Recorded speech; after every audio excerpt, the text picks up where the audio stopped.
नमस्कार मित्रो, तर पहा, एक फळ विक्रेता 10 रुपयाला 5 या दराने संत्री खरेदी करतो व 15 रुपयाला 6 या दराने विक्री करतो, तर त्याला किती % नफा होईल? ऑप्शन आहे 50, 40, 30 व 25. तर पहा, सोडवतो. पहिले आपण लिहून घेऊ खरेदी किंमत किती रुपये असते आणि विक्री किंमत. आता खरेदी किंमत किती आहे? 10 रुपयाला 5, म्हणजे 10 रुपयाला 5 संत्री खरेदी.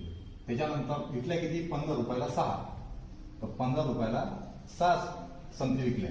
तर आता 5 आणि 6 अशा व्यक्तीनंतर काय करायचं? जे वस्तू असते त्या वस्तू काय करायच्या?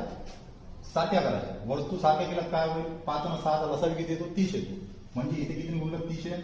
6 न गुणलं, आणि इथे किती गुणलं? 30 आहे. 5 न गुणलं. 6 पंचे 30 आणि 5 6 30. इथे किती गुणलं? आपण 6 न गुणलं. इथं 6 न गुणलं म्हणून इकडे पण 6 न गुणलं. इकडे जर 6 न गुणलं किती रुपये? 60 रुपये.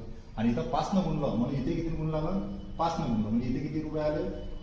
75 रुपये. याचा अर्थ काय झाला? 60 रुपयाच्या संत्री खरेदी केल्या आणि 75 रुपयाच्या विकल्या. 75च्या विकल्या. आता मला सांगा, आपण नफा किंवा तोटा कशावर काढत असतो? खरेदी किंमतीवर काढत असतो. खरेदी किंमतीवर काढण्यासाठी खाली खरेदी किंमत गेली 60. किती रुपये जास्त विकला? 15 रुपयांनी जास्त विकला. 15 रुपये जास्त विकला म्हणजे 15 वर्ग गुन्हेला 100.